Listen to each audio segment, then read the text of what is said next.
Hello everyone, this is Jackie. This week, we have American psychological thriller movie Eye for an Eye. Senior white-collar Karen has had a good life. The four members of her family are very happy, love each other and live a very happy life. The elder daughter is Karen and her ex-husband's, but she is raised with Karen's current husband. Today is the younger daughter's birthday. The couple have to work during the day, so they leave the task of arranging the family's party to their elder daughter. After work, Karen buys a lot of balloons and other decorations, ready to rush home and arrange with the elder daughter. But it is the evening rush hour, and Karen is stuck in the road. She calls home to inquire about it, learn that her husband has returned home to take the little daughter out to play. Now the elder daughter is busy arranging the surprise for tonight. At this time, someone knocks on the door. When the elder daughter opens the door, all of a sudden, Karen hears there is a constant scream at home. She is shocked, and don't dare to interrupt the phone. She gets off the car in a hurry and calls the police. While running, Karen accidentally falls down, the phone also throws out. At the same time, the gangster lifts the ice sculpture on the table and smashes it into the head of the elder daughter. Karen picks up the phone, but there is no sound on the other side. By the time Karen gets home in a taxi, the police has already sealed off the scene. The loss of Karen's beloved daughter makes Karen extremely sad. She comes to her daughter's room every night, hold a pillow with the smell of her daughter. The death of her elder daughter makes Karen cherish her younger daughter more. It also makes her nerves very sensitive. Walking on the road, she feels like everyone is a murderer. Karen comes to the police station to check the progress of the investigation. On the day the elder daughter was killed, a courier came her home. Police have taken sperm samples from the victim's blood. As long as the evidence is clear, the murderer can be arrested.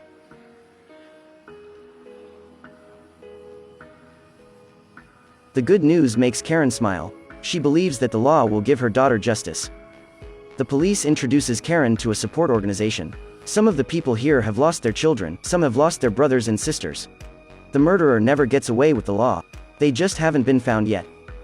Everyone gathers together not only to talk about their grief, but also to find solace. Sometimes it can be divided into two opposite views. Someone wants to kill the killer and avenge his family. Others has no choice but to forget the pain. Here, Karen meets a black mother who has lost her son. When looking for the bathroom, Karen meets a couple who are whispering to the team leader. And they seem to be afraid of Karen hearing the conversation. Soon, the police catches the suspect through DNA comparison. But in court, the murderer's lawyer is eloquent. Very opportunistic, take advantage of legal loopholes to exonerate the murderer. The murderer's lawyer says the police have previously agreed to use at least 25% of the evidence to counter-examine, but they broke the promise. Police retort that they don't agree. Moreover, the remaining samples are not enough to support the retest. The murderer's lawyer is obviously well prepared. She immediately suppresses the police's words. Apply to a judge to disallow police evidence. Because the police don't provide the evidence they promised to do the DNA test, this is unfair to the defendant. And the police don't have any other evidence to prove that the defendant is the murderer. So the murderer is acquitted in full view of the public. Karen's husband is angry and rushes to attack the murderer, but he is forced to pull away by the guard. Karen is gnawed with hatred for the murderer's impunity. We all know that the murderer killing her daughter, but we can't bring them to justice. Since the law can't make the murderer pay the price, Karen has to do it herself. She spends $15 copying the murderer's files at the prosecutor's office, but for the sake of safety, the staff smears the murderer's address. Karen goes to the toilet to remote the eraser mark. She finds the murderer's house. Karen tracks down the murderer and finds out that he is a rough, incompetent, cold-blooded scum. She takes notes the delivery time of him. That day, the murderer finally reveals his true colors when delivering goods to a woman. When the woman goes back to her room to pick up the tip for him, the murderer standing at the door looks at the woman's house carefully. See her alone at home, he begins to have the dirty thought. Suddenly, the murderer sees Karen in the opposite car. Looking at the joking eyes of the murderer, Karen is so scared that she drives away. She then comes to the police station and told the truth about the situation. Asked the police to arrest the murderer immediately. But the police have no evidence, and they can't arrest anyone without evidence. From a legal point of view, the murderer is a free man and did not break the law. Karen's conjecture alone will not convict him. For the sake of safety, the police bans Karen from following the murderer again. In desperation, Karen has to go to the woman's home to give warning. When talking, the woman's husband comes back. Karen repeats to each other that there is a murderer coming here, but they can't wait till Karen finishes saying, the man is angry to bring her out of the house. For them, what Karen says seems not to be a warning. On the contrary, the man mistakenly thinks that his wife is out of the wall, which directly leads to the contradiction between them. After meeting Karen, the police finds the murderer. The police is well aware of the murderer because he often deals with criminals. After giving the murderer a severe lesson, the murderer is warned that he will never be easy to do the dirty things again.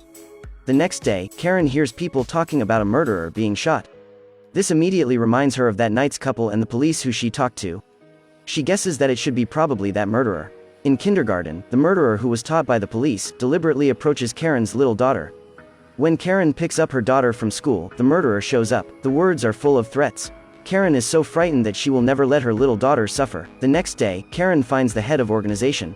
She really wants to find the murderer. The person in charge asks Karen to meet in the garage. In the garage, the man in charge told Karen he can provide weapons, training and action plans. But in the end, Karen has to pull the trigger herself. Without considering, Karen agrees. The next day, Karen spends a lot of time learning fighting skills and practicing shooting. Soon she will be able to shoot her target. The vengeful Karen can't wait to that day she can kill the murderer. Her husband and daughter are also aware of her change. When the time is right, Karen is given a gun. They have a plan for the murder. Wait for Karen to be psychologically ready for action. The black mom is chatting with Karen. She gets Karen's idea. She advises Karen not to be impulsive. Even if we punish the murderer, we can't bring the lost daughter back to life. By then, Karen herself will face prison.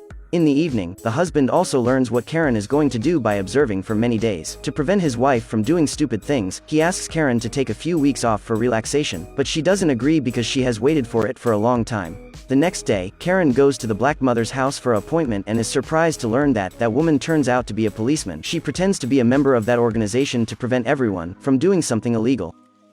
She reminds Karen of the serious consequences of killing.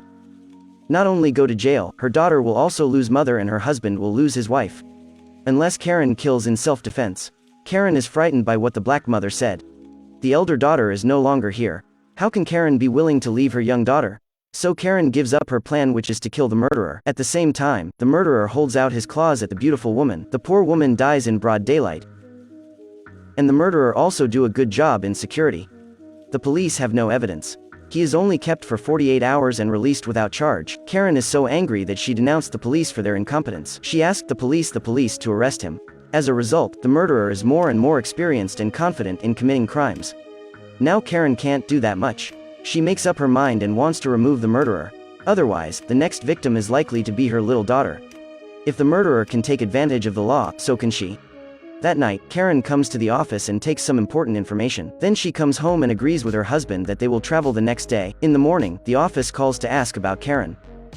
So Karen asks her husband to take her daughter to the destination and make arrangements. She comes to the company to help find information and rush over. After seeing her husband off, Karen goes to the murderer's house. She manages to open the door guard, steals the key and goes to the murderer's room. When the murderer comes home, the room is in a mess. There's the hat Karen wore to watch him on TV. The murderer is furious. That night he comes to Karen's house, ready to kill her. And Karen is ready. She only turns on the light in one room.